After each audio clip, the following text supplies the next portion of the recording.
So the image you have here is of a book project that we've all been involved in. The book is called Conceptual Engineering in Education, Philosophical Analysis for Educational Problems. And we're all, I think, all three of us in this group are philosophers of education, but we also had philosophers from philosophy departments involved, looking at issues of education. And taking this approach to even asking what the methodologies of analytic philosophy are was fairly new at the time, and something that there seems to be growing interest in.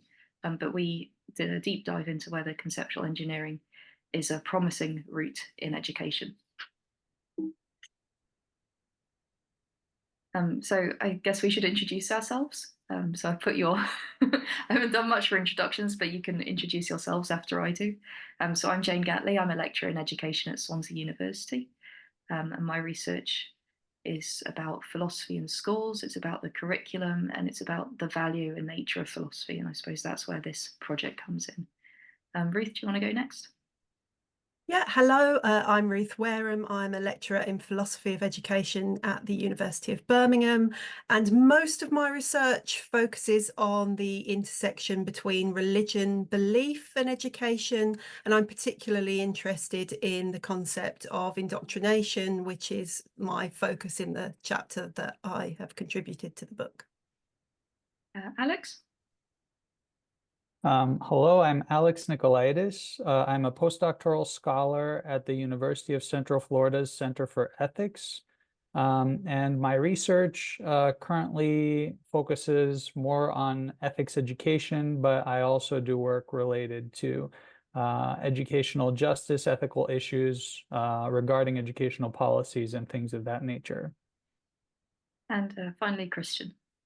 Hi, Christian. I'm a lecturer at Malmö University, Sweden, and I'm interested in the right to education with a focus on how to think about education in relation to learning, schooling, but also Bildung as a concept.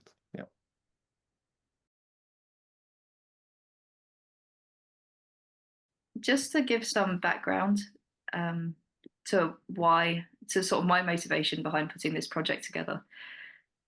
And this is a case that is maybe more easy to, or maybe is more tailored to people working in education who aren't philosophers, but hopefully highlights some of what philosophers of education do to philosophers who don't work in education.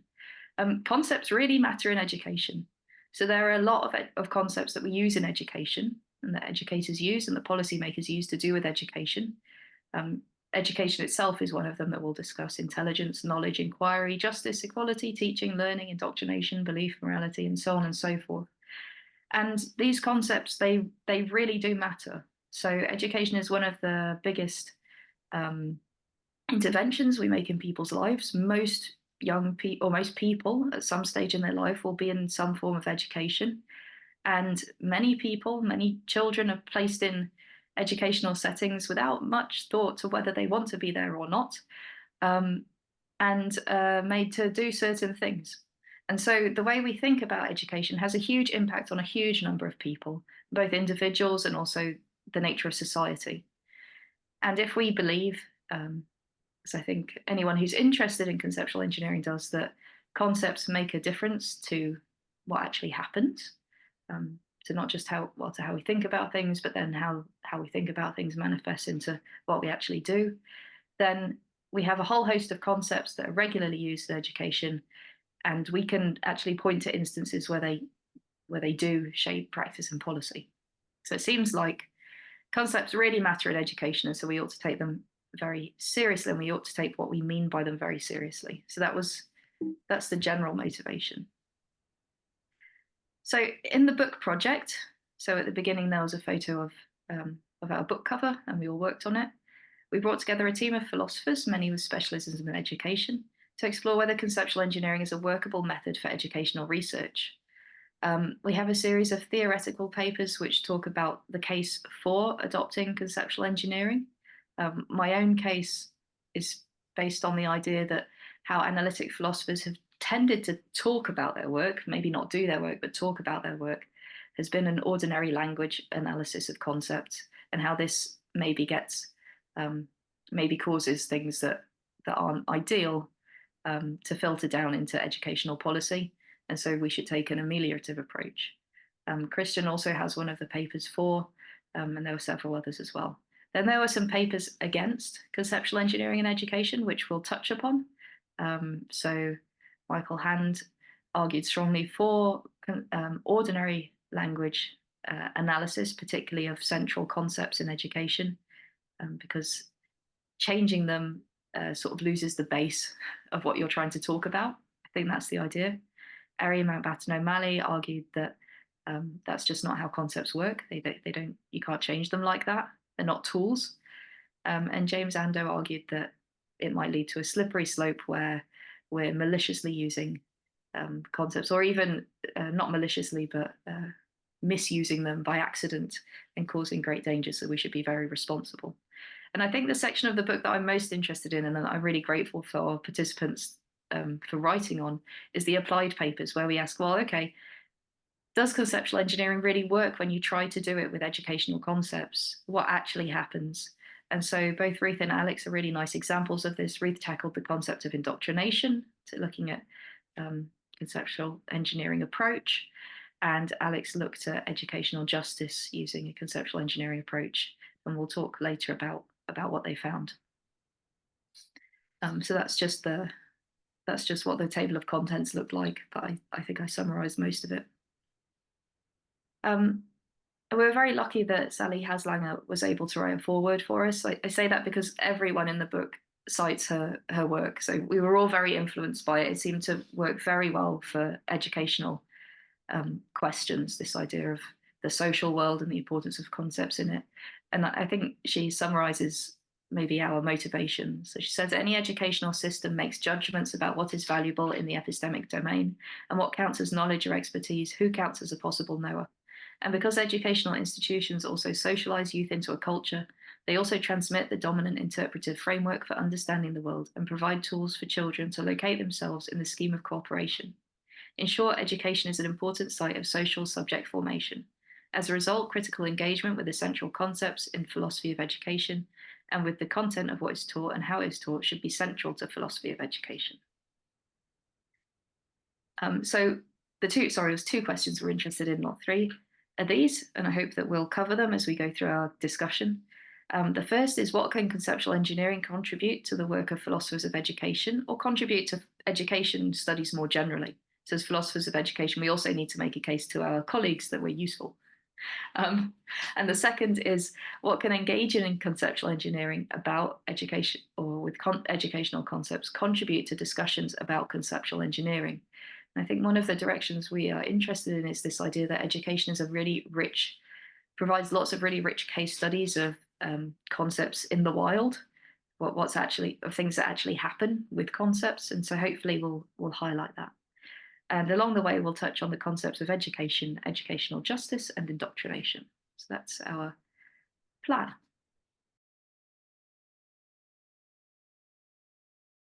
Okay, I'm going to stop sharing my screen now because we're going to start opening up to our panel discussion, and it'll be more of an open format. I'm going to go through each of the other participants one by one, but as we do so, I'm going to draw other people in. So that's how it's going to work. So we're starting with Christian. So as a co-editor of the book with me, is there anything you want to add to my introduction? Yeah, I think you summarized it good in a good way. So, but maybe also because you mentioned that most of us, or maybe all of us, cites or refer to Sally Haslanger, and also I think that most of us refer to the article from 2000, and that is more than 20 years ago, and things have happened since then. And also the question that Haslanger seems to pose all the time concerning the purpose of doing conceptual engineering and she seems to describe it in different ways in different articles. And I think the field of philosophy of education, we seem to be very concerned about the purpose. What's the use of doing this kind of thing in philosophy? Because I think that many philosophers don't really care about the impact of the work in real life. So there is like a maybe some kind of intrinsic value of just trying to understand things, but then also the idea of trying to argue that what you're doing is valuable and have impact. So that's one thing. I think that's like one of the key questions behind the questions that you post. What is the purpose of doing this, and especially for philosophy of education, and also maybe how Haslanger ties the idea of conceptual engineering to the field of social ontology, thinking about concepts as social constructions and what we can construct, what we can change, and so on. Yeah. So, and I found one thing in the foreword by Haslanger where she talks about thinking about conceptual engineering as something that has always have been done by philosophers in a way, pointing out aporetic puzzles, and I think when you start to think about a concept, you notice that concepts are very messy. Yeah.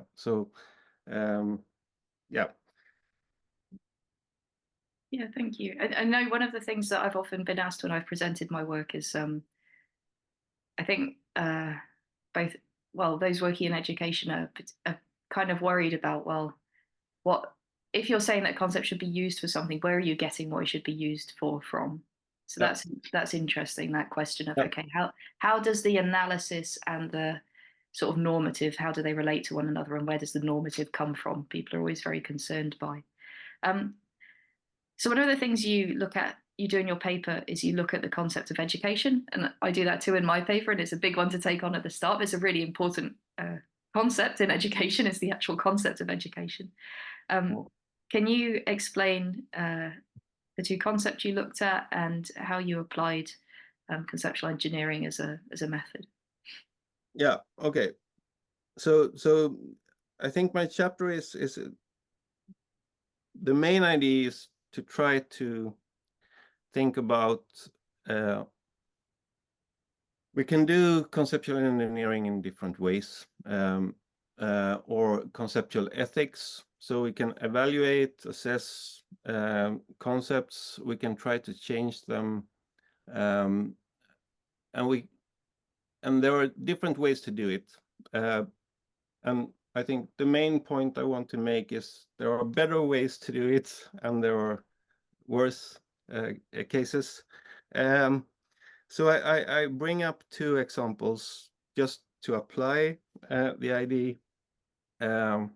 So the first example is from Gatley, and the other one is from Gatley. And the reason I chose them was because they are in a way very different, because they have very different backgrounds. Gatley is like an educational theorist from the more continental tradition, whereas Gatley is a philosopher, I think from MIT, interested in education. But they also have some similarities in the way they are trying to reduce the very concept of education to something else. So starting with Gert Bista, he makes a distinction or creates a new concept by talking about learnification in relation to education. So the idea behind learnification is that there is the talk about lifelong learning, but this idea has become very politicized for instance, the EU's key competences. There's a list of what you're going to learn throughout life, what's expected from you. And he believes that bringing down learning in this way is dangerous for the openness in a pedagogical relation. So the one thing is to create the new concept, learnification, which is pretty useful, I think. But then when he starts to be creative or constructive, trying to talk about what education should be, he starts to talk about education beyond learning, one of his titles. Another title from an article is Against Learning. And you could assume that this is a kind of a rhetorical way of trying to get some interest in what you're doing, but there's a whole school of thought within educational theory thinking that we should abandon the whole idea of learning as a term used in education and instead talk about study.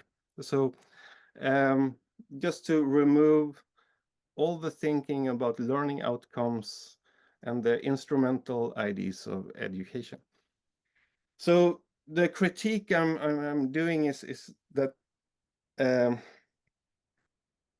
I think that the idea of learnification as a new concept is very useful, but I think it's also very dangerous to try to talk about education and try to remove learning from education.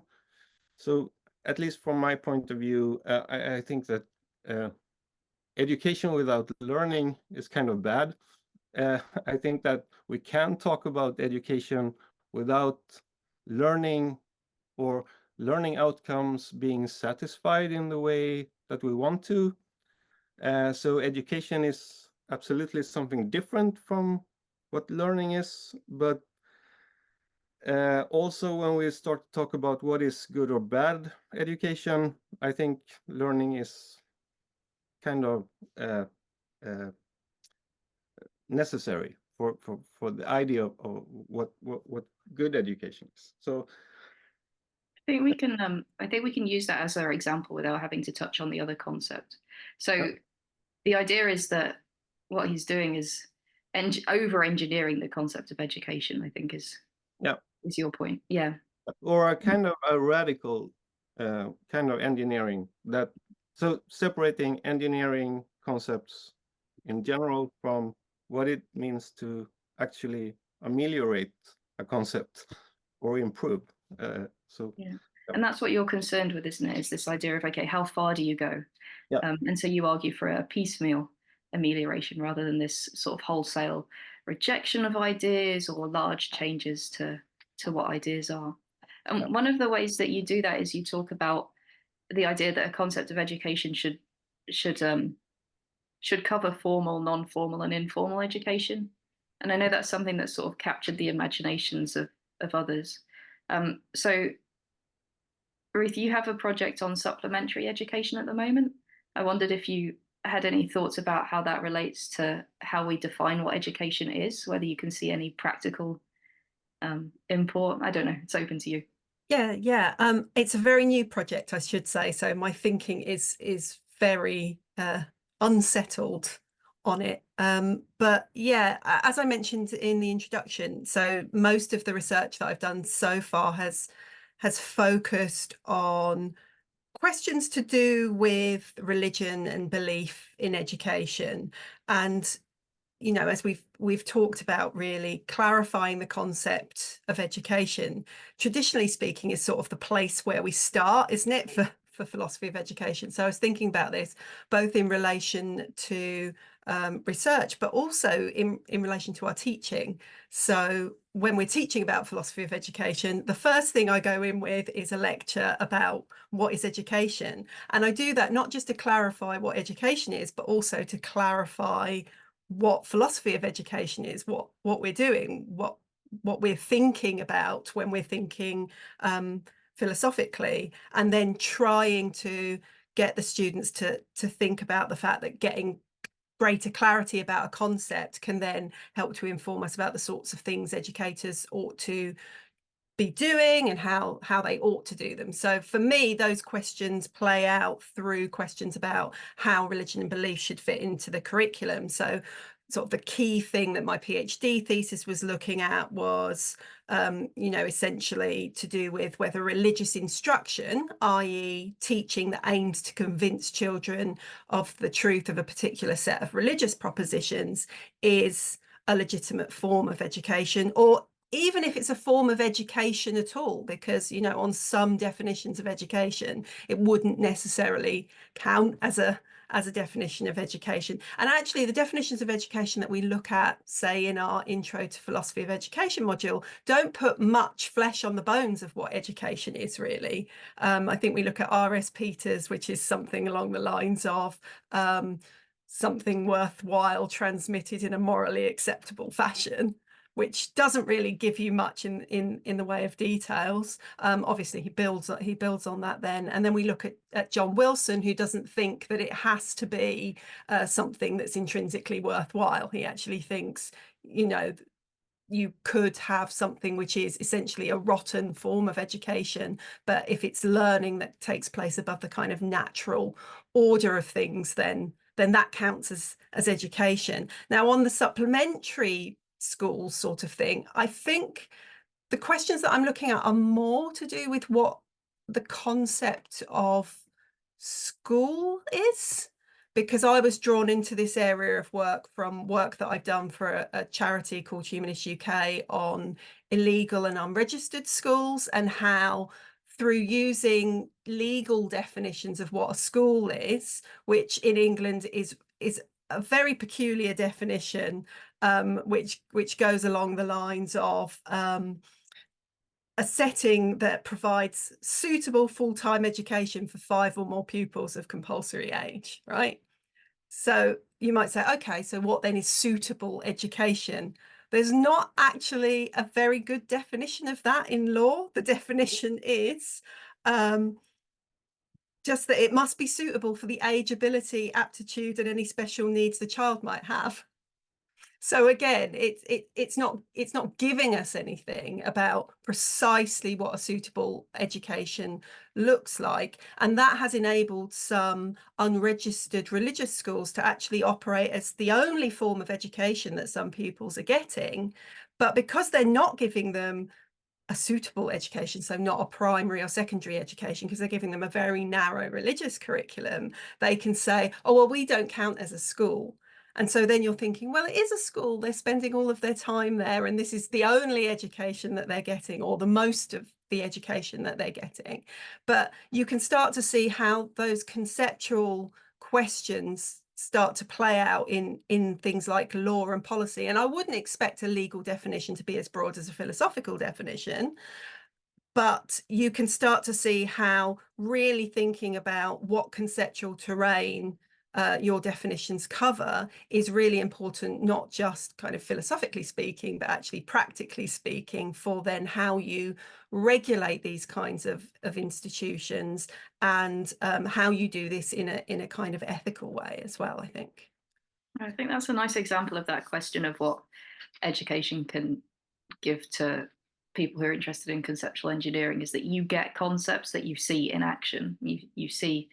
You see schools popping up that are saying they're not schools, that are much narrower than the government would want to say, that can't be inspected, and so on and so forth. And a lot of it is resting on playing around with concepts, really.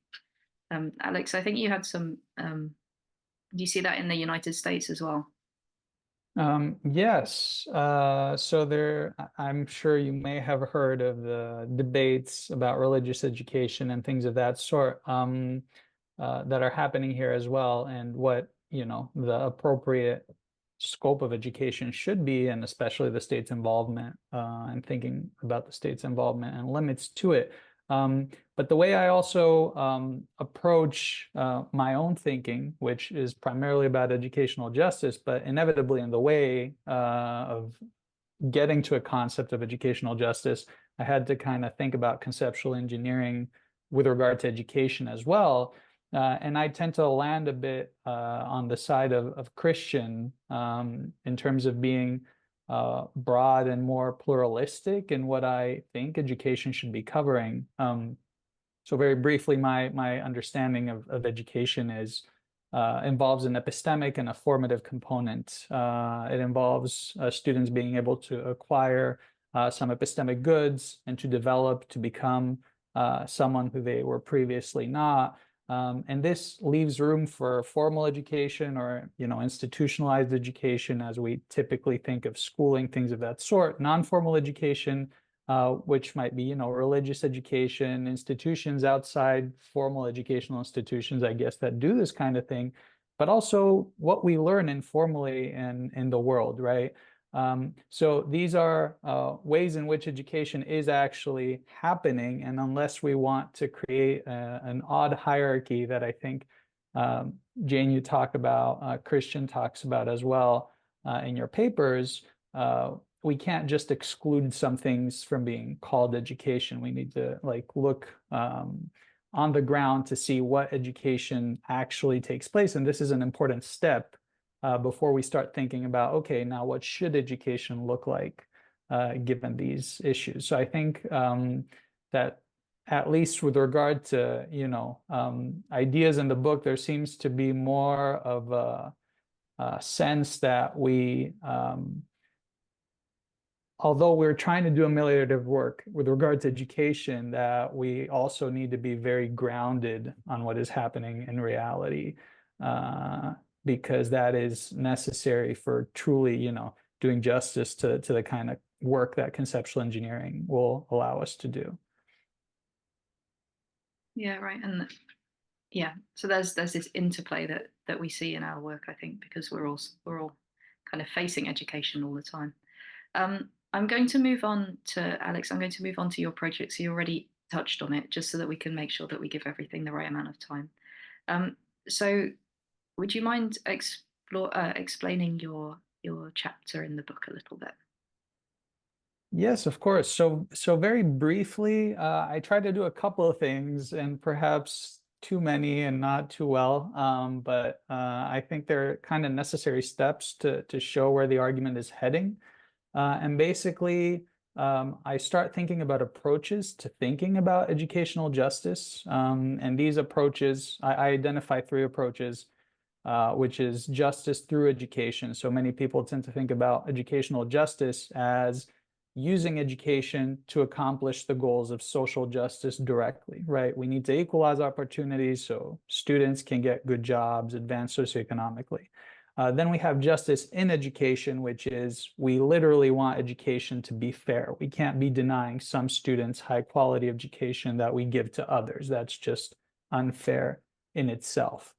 And then we have what I call justice to education, which is basically enabling education itself as a natural human endeavor, and as an endeavor that can happen in better or worse ways, to help students to become who it is in their interest to become, to learn things that are in their interest, to learn things of that nature. And so the main argument that I make is that there tends to be a prioritizing of these comparative ways of thinking about education, what students, about educational justice. So what we can do, first of all, to make sure that education is fair, but also that the outcomes of education allow everyone to prosper after they complete their education. And that typically, I use the phrase fair educational opportunity, but that's really, an equal opportunity account. Basically, we want through education to accomplish equality of opportunity. And I push back against this idea and say that what we need to is focus on education itself when we think about educational justice. And the reasons I provide very cursory here are, first of all, that there is a lot of overlap between what is assumed to be happening in education, what is happening in education, and how it relates to society more broadly, such that there is always, there's sometimes a conflation in terms of what education can accomplish and what it cannot. So I try to draw a direct link between what I see as a direct injustice that is distinctly educational and that contributes to social injustice. And that is, I think, the perpetuation of ideology through education that legitimizes injustice in society. And that is distinctly educational. It can only be resolved through education.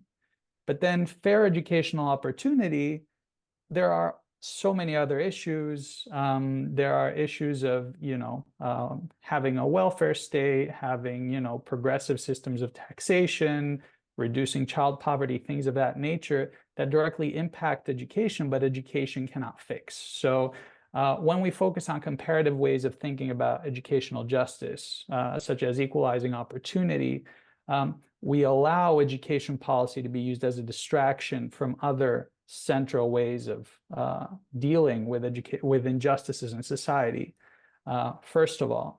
And that's not good because we want policymakers in all domains to be doing things to advance social justice more broadly.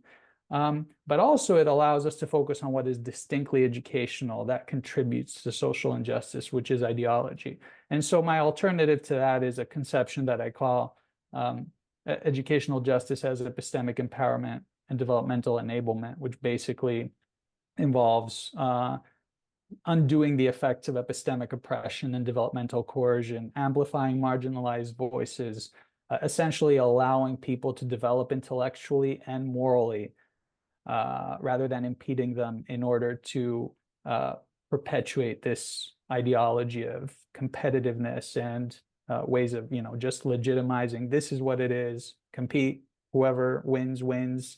That's what it is, right? I don't think that that's what the system should be. And I think that reframing the way we talk about it can bring that to the forefront in a way that fair educational opportunity cannot. So I'll leave it to that.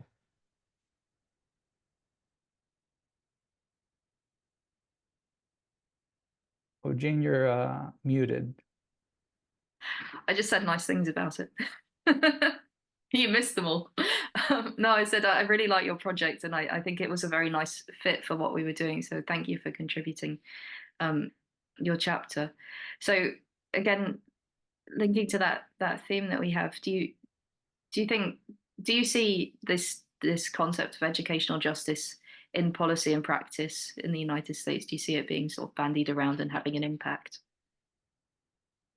Yes, so absolutely. And that was, I think, one of the key motivators for my work. And in my dissertation, when I was finishing my PhD, I guess in 2023 is when I graduated, I directly did some historical work that demonstrated the way in which educational justice, and particularly the equality of opportunity conception, influences policy decisions. And you hear that in schools everywhere. You hear that in talking points across, the political spectrum. Everyone is framing what they're doing in ways that, this is good for kids, this is good for equity, equality, whatever terms people use. So I think it's, if anything, there is some confusion. People have different understandings of what educational justice involves and how it can be accomplished. And I assume there are also bad faith actors that are using or co-opting the idea of educational justice in order to advance aims that are not in the interests of students. And so I thought that it was necessary to address this issue just because the dominance of this way of thinking of educational justice, the fair educational opportunity approach that I discuss, is permeating everything that policymakers do. And regardless of whether people are acting in good faith or bad faith, it is still reproducing inequality. And we see that in the outcomes. So what is the problem with that, right? And how do we tackle it? So I think it's very much grounded in the influence that this concept has on policy. And I think that because of that influence, if we break that link between policy and that particular conception, it may allow good faith actors, political actors, and people in general to rethink what their beliefs are about what policies we should approach, how they should teach if they're teachers, who they should vote for, what policies they should support. Yeah. So before being all like pleased with yourself and saying this promotes justice, that question of, well, what should we mean by justice is really important. Yeah, so that makes a nice case for that. Ruth, you've already touched upon how you one nice example of how you see a similar thing going on with the concept of education in schools.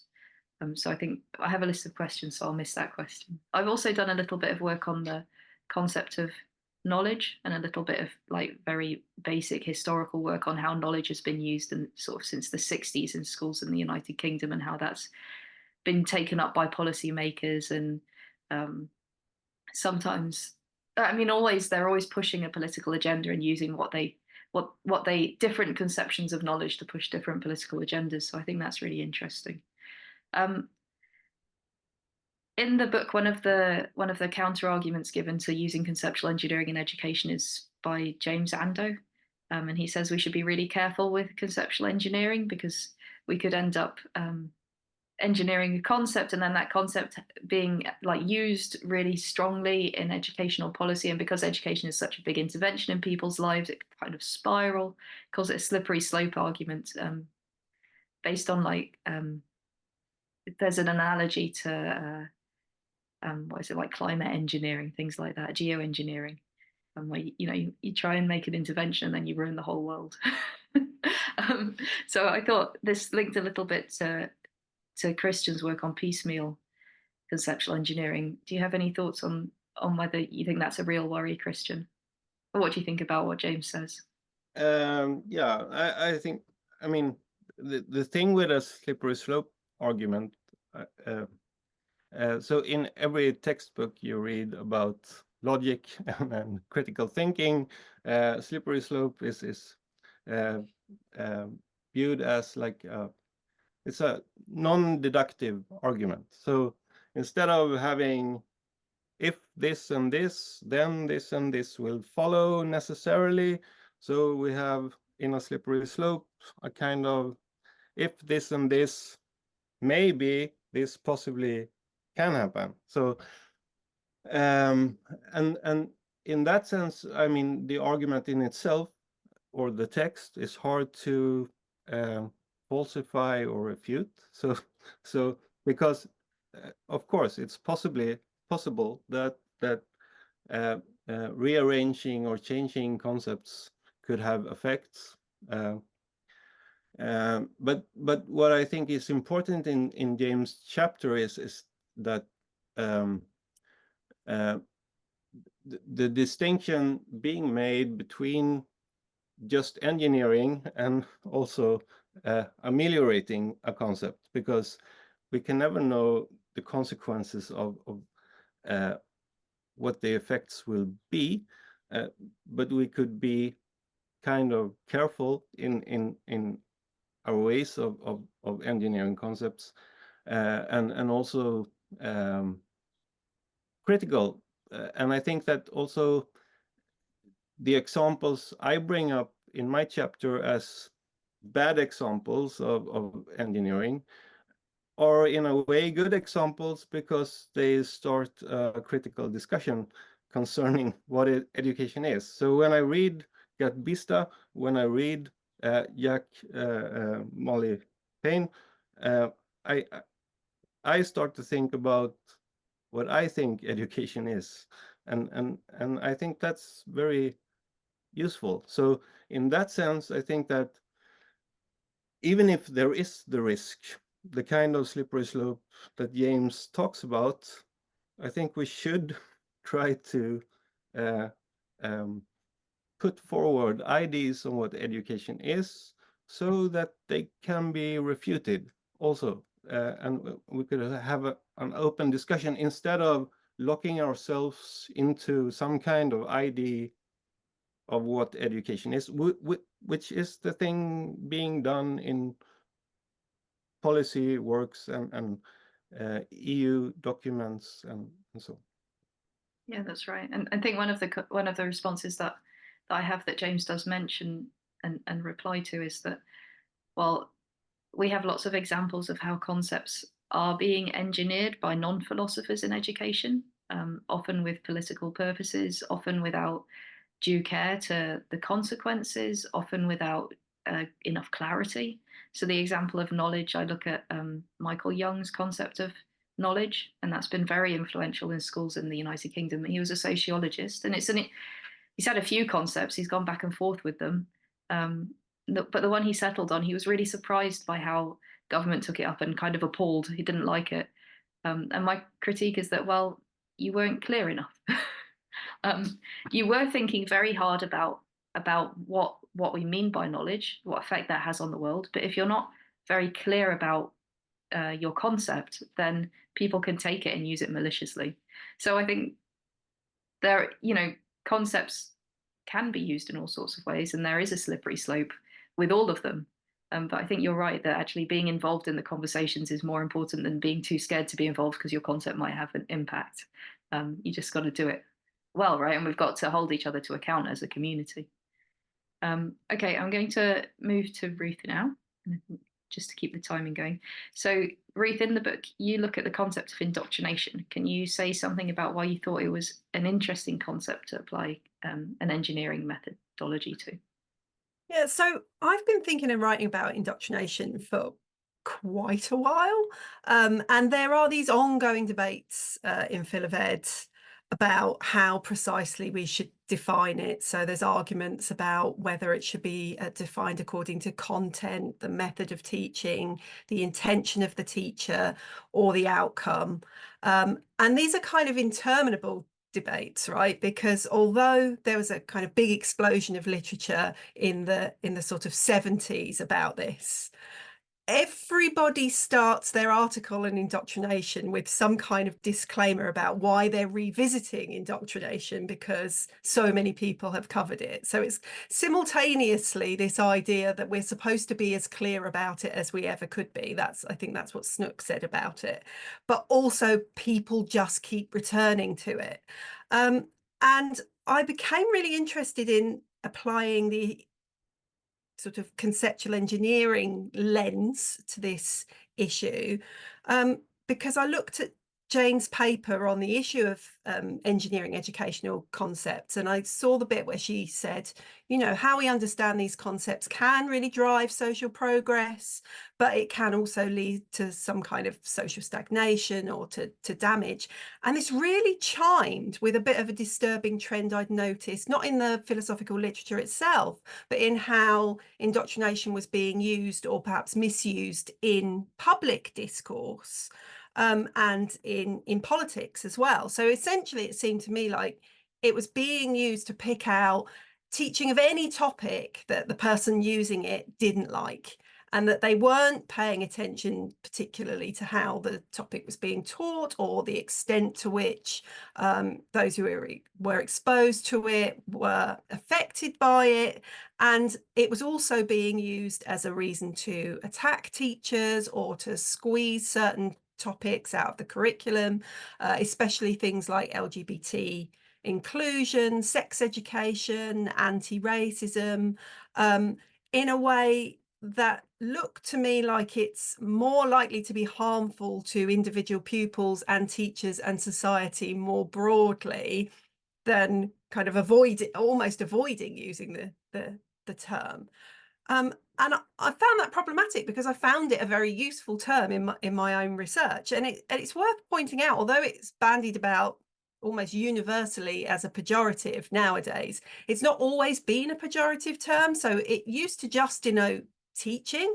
It was synonymous with the teaching of religious doctrine, really, hence indoctrination. But actually the first dictionary listing that we have for indoctrination in a negative sense wasn't until 1934. So it's almost been engineered already, right, from something that was seen as almost universally kind of, yeah, that's just what teaching is, to something different. And I would say that that pejorative is pretty much universal. And has almost become a sort of thought terminating cliche, like you just say education, not indoctrination. But what do you mean by either of those terms? We're not sure. And I say its pejorative use is pretty much universal. There have been quite a few philosophers of education recently have been trying to push back on that and have tried to argue that in some senses indoctrination is necessary and or inevitable, and so we should really spend our time sort of trying to distinguish between good and bad educational influence, or perhaps good and bad indoctrination, although some of them almost want to drop the term altogether, as you know, this isn't very useful, it doesn't really guide us. And so I suppose some of them are proposing a kind of conceptual scrapping, like just get rid of it, don't use it anymore.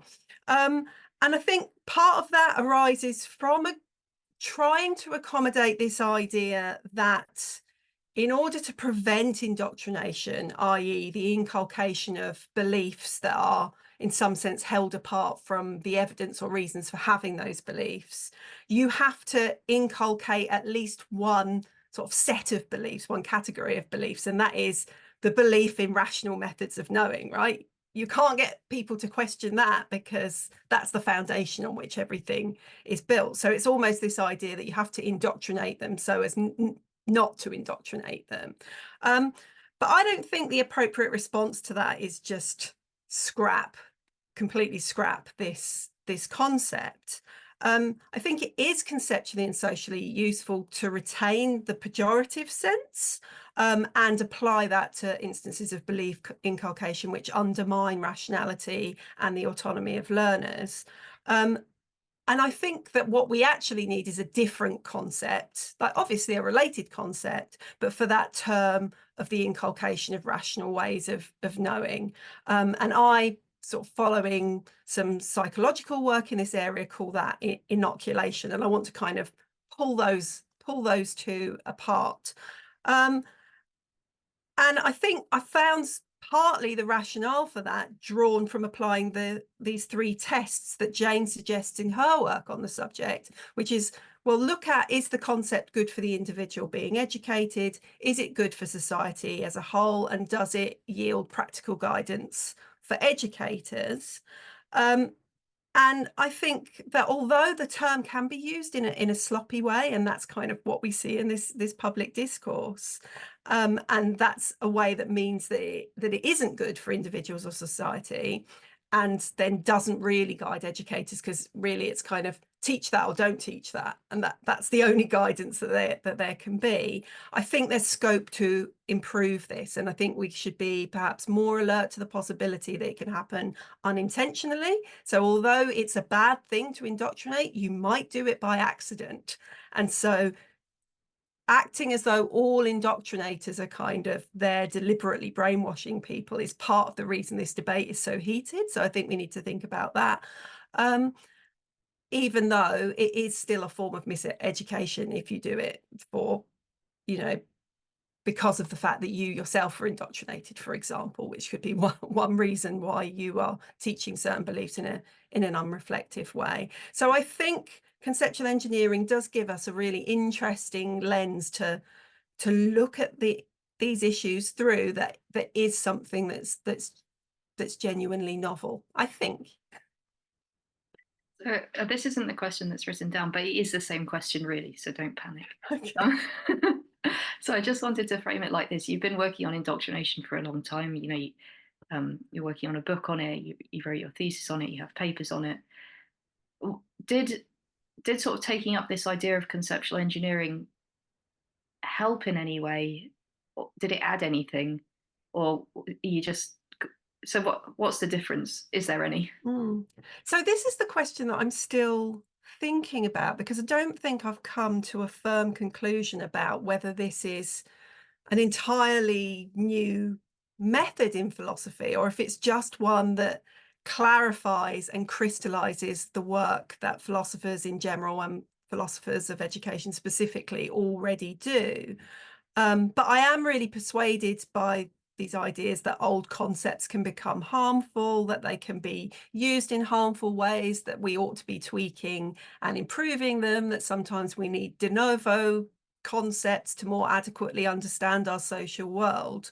And that even when it simply involves sort of helping the public at large to comprehend and employ concepts more effectively, that there's a unique role for philosophers to play in this process. So there's part of me that thinks perhaps it doesn't really matter if it's a novel method or what we were doing anyway, if it really helps to kind of crystallize what we're doing and show why it's effective, why this is the sort of thing you ought to be doing. I want to ask the same sort of question to Alex. So when we met before this to prepare, you mentioned that being involved in the project kind of helped you to clarify what you were doing. What are your reflections? Yes, absolutely. I think it was for me almost like illuminating of the value of concepts to just see what conceptual engineering is, and then go back to my work and reflect on what I was doing as being conceptual engineering. And of course, in the chapter, I try to be very intentional methodologically to like align myself with what conceptual engineering involves. But I think, which is something I don't do in my dissertation, which is the bigger project where I've done this work on educational justice. But I do think that essentially it allowed me to think of my work in those terms. And because it allowed me to think of my work in those terms, it allowed me to be a lot more intentional about the ways in which what I'm doing, first of all, can be important, what is valuable about it, and also thinking about the problems with the positions that I disagree with might be, right? So I think it really allows you to be reflective in a way that, or allowed me at least to be reflective in a way that helped me to advance my ultimate goal, which was essentially to create, an ameliorative account, which I think is a goal of many philosophers of education. Even if our work seems to us to be, very theoretical, at the end of the day, we do want to have impact, and we do think it's important, which is why we do it. So making this very explicit and figuring out, if it's not explicit, why is it not explicit, and what do we need to do to make it explicit so we can communicate that better to our readers, and not just our philosophical readers who might already be familiar with the value of this, but to people more broadly. Yeah, thank you. I think my experience, and we've talked about this as well, is that sometimes when I've presented on this, people who are not analytic philosophers, we have a lot of philosophers of education who don't consider themselves analytic philosophers, would be more continental, I suppose, or synthetic, have responded really positively, as in like, oh, I see what you're trying to do now, because we have quite a divide where we don't really understand each other very well. So just in this little bit of being a bit more explicit about what it is that we're trying to do, not just saying, oh, we're just analyzing concepts for the sake of it. We're analyzing concepts because we think it's important to analyze concepts because they have an effect and we have some consideration of how they should be understood. Just that little bit of elucidation seems to be helping to make a difference in the field. Another interesting, I'm just making some concluding remarks now, and we can move on to the discussion, or to the Q&A. So I started with these two questions: what can conceptual engineering contribute to the work of philosophers of education, or education more broadly? Well, first of all, that transparency about methods being used. And one of the nice things is that Philip Cook in Edinburgh University is putting together a larger project on methodology in philosophy of education. So not just conceptual engineering, but actually bringing up discussions about what it is we're doing more generally. because philosophers of education have not been very good at talking about what it is that they are actually doing. So I think this project has been a start for that broader project. So we went into very much in depth in a little corner first, and now it's being taken up in a more general way, and I'm really excited by that. And I think what we add is also additional criteria for rejecting a concept that maybe ordinary language philosophers don't really have, but I guess that's my kind of personal thing. So this transparency is really what we contribute to for philosophers of education. And then the other question that I think we touched on more was, what can engaging in conceptual engineering about educational concepts contribute to the field of conceptual engineering? And I hope we've given examples that show that there are so many concepts in education that are just there in the real world and being used in all these different sorts of ways that we can trace through history, through policy, through what politicians are saying, through practice, and make claims about, and look at the interplay between what we think and what we do. And there are real world effects. And I think also from my point of view, and this is something that maybe needs more discussion, is the need for tailored concepts. So an educational concept of justice is different from a more general concept of justice. Educational concept of knowledge maybe is like different from a more general concept of knowledge. Concept of indoctrination, like politically, might be different from educationally, I don't know. So this idea that you need to tailor your concepts for your purposes is something that I'm also interested in, but again, didn't come up too much over the course of things.